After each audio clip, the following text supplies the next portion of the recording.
Nagbukas ang eksena sa tanawin ng dugong pulang hamog na nagbabantang umiikot sa labas ng command tent. Sa loob, si Bracken Lunky, ang matangkad na pinuno ng angkan na nakasuot ng kanyang signature bear pelt, ay ikinras ang kanyang mga braso at pinagnilayan ang matapang na estratehiya ni Theo. Binigkas niya ng malakas ang layunin, napansin na si Theo ay nagmumungkahi ng isang lubhang mapanganib na operasyon upang direktang makapasok sa mga linya ng kaaway at sirain ang totem na naglalabas ng kabaliwan. Mabilis na nahinuhan ni Bracken na dahil ang Lunky Clan lamang ang kasalukuyang kayang tiisin ang corrupting aura, kailangan ni Theo ng isa sa kanilang mga mandirigma na ipadala para sa misyon. Ngumiti si Theo nang may kumpiyansa at kinumpirma ang pagtatasa ng pinuno ng angkan sa isang simpleng oo. Pagkatapos ay dramatikong inihayag niya na ang taong perpektong angkop para sa mahalagang gawaing ito ay walang iba kundi si Hulkes. Nang marinig ang kanyang pangalan, tumingala si Hulkes na lubos na nagulat sa nominasyon. Habang tinitingnan niya ang bagbog na mandirigma, panloob na pinalalim ni Theo ang kanyang pinili. Tahimik niyang napansin na ang ganap na tigas at tiyaga ay mahigpit na kinakailangan upang mabuhay at matagumpay na sirain ang totem ng kabaliwan. Kinilala niya na kahit sa hindi kapani-pani walang matibay na Lunky Clan, si Hulkes ay nagtataglay ng tunay na pambihirang tigas, na ginagawa siyang ganap na perpektong kandidato para sa mapagpasyang atake. Gayunpaman, ang mga iniisip ni Theo ay naputol na may bahid ng pag-aalala. Sa pagmamasid sa kasalukuyang kalagayan ni Hulkes, panloob niyang sinabi na dahil ang mental na bahagi ng batang mandirigma ay tila hindi maganda ngayon, hindi siya lubos na sigurado kung siya ay papayag ang lumahok. Samantala, nagsimulang manginig si Hulkes, ang kanyang mga kamao ay kumuyam ng mahigpit habang ang katotohanan ng alok ay pumapasok sa kanya. Nakatitig sa batang tagapagmana sa lubos na hindi paniniwala, isang nanginginig na si Hulkes ay nagtanong kung si Theo ay tunay na nagpunta rito upang humingi ng kanyang tulong. Biglang, ang lahat ng nakaraang pagkasira ng loob ni Hulkes ay agad na nawala. Pumutok siya sa napakalakas na komikong sigasig, malakas na idineklara na hindi na kailangan pang magtanong ni Theo. Umungal ng may panibagong sigla at ganap na kagalakan, itinapon ni Hulkes ang kanyang mga braso ng mataas sa hangin, sumisigaw na hindi niya kailanman tatanggihan ang gayong hindi kapani-pani walang alok, ganap na niyakap ang nakaraang aral ng kanyang ama, buong pagmamalaking inanunsyo sa buong tent na siya ang Great Sword ni Theo, at isang talagang napakalaking isa. Habang pinagmamasdan ng dramatikong, bigla ang pagbabago ng kalooban ng kanyang kapatid. Ang kanyang kapatid na babae ay ipinikit lamang ang kanyang mga mata at bumantong hininga, magiliw na tinawag siyang isang simpleng isip na tanga. Gayunpaman, isang mainit, nakakaginhawang ngiti ang kumalat sa mukha ni Theo habang panloob niyang inamin na siya ay malinaw na nag-aalala ng walang dahilan. Sa pagbabago ng paksa, walang bahala niyang idinagdag na wala siyang ideya na ang Lunky Clan ay natural na immune sa kabaliwan. Napansin niya na ang genetic immunity na ito ay perpektong nagpapaliwanag kung bakit silang lahat ay ganap na hindi naapektuhan, pabirong inamin na orihinal niyang inakala na sila ay may hindi kapani-pani walang matigas na isipan. Pagkatapos ay malakas niyang tinutulan ang kasalukuyang laki ng squad, itinuro na ang isang 2 taong koponan ay lubhang kulang para sa isang mapanganib na infiltration, ngunit biglang, buong tapang na nagyabang si Hulkes na ang dalawa sa kanila ay magiging invincible ng magkasama. Mahinahong itinuwid siya ni Theo, nilinaw na hindi sila mag-iisa, at lumingon upang humingi ng tulong ni Erica sa misyon. Si Erica ay unang nagulat sa biglaang paanyaya. Sa pagmamasid sa palitan, ang matangkad na si Bracken Lunky ay pumasok, na nagmumungkahi na ang pinakastratehikong makatwiran ay ipadala ang ganap na pinakamalakas na mandirigma ng Lunky Clan kasama nila. Magalang na nagpahayag si Theo ng kanyang pasasalamat sa alok ng pinuno ng angkan. Ngunit pabirong itinuro ang kitang-kitang issue, ang napakalaking pangangatawan ni Bracken ay ginagawa siyang lubos na hindi angkop para sa isang stealth operation. Sa pagkilala sa hindi matatawarang loika, awkward na inamin ni Bracken ang punto, humakbang sa harapan, isang masigasig na si Erica ang nagpakita ng maliwanag ng ngiti at pumayag na sumama. Napansin na ginagawa niya ito dahil si Theo ang humiling. Sa opisyal na pagsali ni Erica sa hanay, inanunsyo ni Theo na natipo na nila ang lahat ng 4 na miyembro ng koponan at handa ng talakayin ng estratehiya. Isang naguguluhan na si Hulkes ang mabilis na nagtanong sa bilang, nagtataka kung sino ang misteryosong ika-4 na tao. Buong tiwala na inihayag ni Theo ang huling dagdag, idineklara siya bilang kanilang pinakamalakas na miyembro, ang Black Iron Commander, si Thorkel Ragnar. Lumipat ang eksena sa labas sa pulang-pulang ilaw na kampamento habang sina Theo at Thorkel ay magkatabing naglalakad. Mainit na ipinahayag ni Theo kung gaano kagandang makasama ang kanyang nakatatandang kapatid sa labanan. Mapagkumbabang inilipat ni Thorkel ang pasasalamat, inamin na siya ay lubos na walang magawa upang kumilos ng mag-isa, kahit na matapos makuha ang isang mahalagang bagay. Kinilala ni Thorkel ang napakatalino na plano ni Theo sa wakas ay nagbigay sa kanya ng pagkakataon na sirain ang totem ng kabaliwan, itinaas niya ang kanyang nakabaluti na kamay upang ipakita ang isang kumikinang na artifact, na kinilala ng sistema bilang isang Madness Immunity Totem. Inihayag ng sistema na ang artifact ay gumagana bilang isang bound item na nagbibigay ng ganap na immunity sa kabaliwan sa unang may-ari nito at ang paggamit nito ay mahigpit na eksklusibo sa mga lalaking may-ari. Habang tinitingnan ng kumikinang na artifact, hiniling ni Theo na kumpirmahin ang isang alingaw-ngaw. Tinanong kung si Thorkel ay tunay na nakatanggap ng mahalagang totem mula sa isang simpleng refugee. Nakatitig ng matindi sa bagay sa kanyang kamay, kinumpirma ni Thorkel na ang kwento ay ganap na totoo. Habang sinusuri nila ang kumikinang na artifact, inihayag ni Thorkel ang hindi kapani-paniwalang kwento sa likod nito. Ipinaliwanag na natanggap niya ito bilang isang simpleng gantimpala para sa pagtulong sa isang matandang lalaki sa tabi ng ilog. Ibinigay ito ng matanda, walang bahala na tinawag itong isang lucky charm na nakita lamang niya sa lupa. Hindi kailanman napagtanto ang tunay na halaga nito.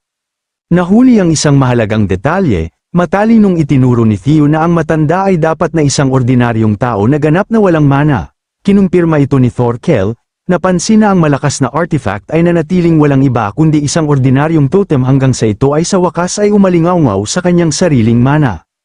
Lumipat ang eksena pabalik sa loob ng command tent kung saan hinarap ng Black Dragon ang natipon na mga matatanda upang tapusin ang infiltration strategy.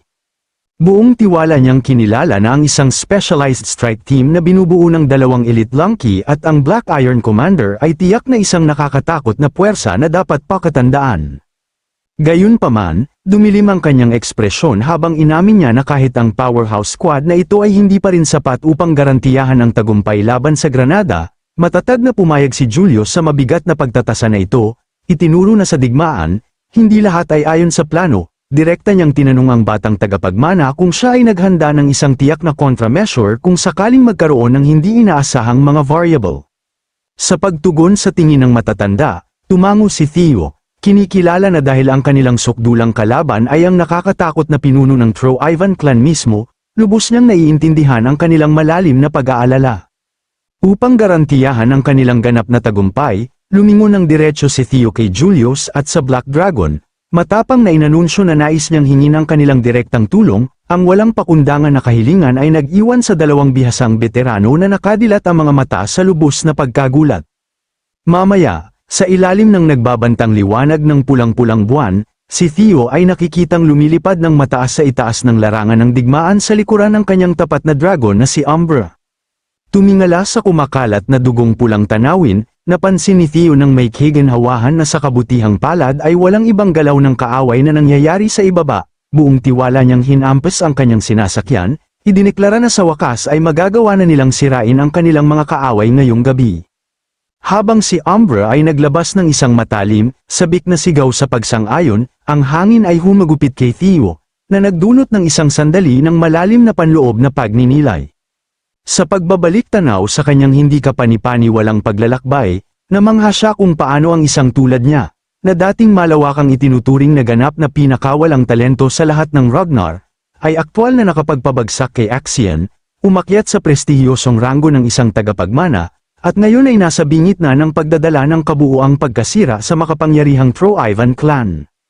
Sa pagtingin sa kuta ng kaaway, tahimik na kinilala ni Theo na habang ang epikong hanay ng mga pangyayaring ito ay tiyak na nagsimula sa kanyang mahimalang regression, ito ay namumulaklak sa isang bagay na higit na mas malaki kaysa sa kanyang naisip. Si Theo ay nakatayo sa harap ng natipon na mga pinuno ng angkan at panloob na nagpapakita na ang kanyang tagumpay ay ganap na dahil sa lahat ng lumalaban sa kanya. Tumingala sa kanyang kamay na humahawak sa kanyang sandata, kinilala niya na ang espada na kanyang hawak ay hindi kanya lamang. Puno ng malalim na pakiramdam ng responsibilidad, tahimik siyang nanumpa na tutugan sa kanilang hindi matitinag na tiwala ng may katumbas. Naiintindihan niya na ang ganap na pagbagsak sa Tro-Ivan clan ay hindi ang katapusan ng kanyang paglalakbay, kundi isang bagong simula lamang, na pagtanto na sa wakas ay oras na upang magsimulang mag-isip kung ano ang susunod na gagawin. Sa kanyang determinasyon ay tumigas, tahimik niyang ipinangako sa kanyang sarili na hindi siya maaaring magkamali ngayong gabi. Lumipat ang eksena sa nagbabantang dugong pulang kalangitan sa gabi habang si Theo ay tumingin sa malawak na larangan ng digmaan, mariing determinadong ganap na lampasan ang nagtatagal na mga pagsisisi ng kanyang nakaraang buhay. Biglang, ang umuugong na pagsabog ng isang war horn ay nagwasak sa tensyonadong katahimikan. Sa pagkuha ng kanyang pwesto sa harapang linya, ang nakamaskara na itim na dragon, na opisyal na namumuno sa East Gate Attack Forces, ay inilabas ang kanyang talam at sumigaw para sa lahat ng puwersa na agad na lumipat sa kanilang nakatalagang mga istasyon. Ang natitirang makapangyarihang puwersa ng Ragnar ay nag-mobilize ng may nakakatakot na kahusayan upang palibutan ang kabisera ng kaaway. Sa South Gate, ang mabangis na Overlord Dragon ay namumuno sa attack forces, ikinaway ang kanyang dila sa sabik na pag-asa sa paparating na labanan. Samantala, ang mabigat na nakabaluti na Demon Dragon ay pumalit sa North Gate Attack Forces, nakatayong matatag at resolute sa harap ng isang nakatatakot na hukbo ng mga Elite Knights. Sa wakas, sa West Gate, ang Ice Dragon at ang Elder Dragon ay nakatayong handa na pamunuan ang kanilang mga tropa. Ang Ice Dragon ay nakakatinding iniikot ang isang napakalaking Frostforged side sa hangin habang ang sukdulang pagkubkob ay opisyal na nagsisimula.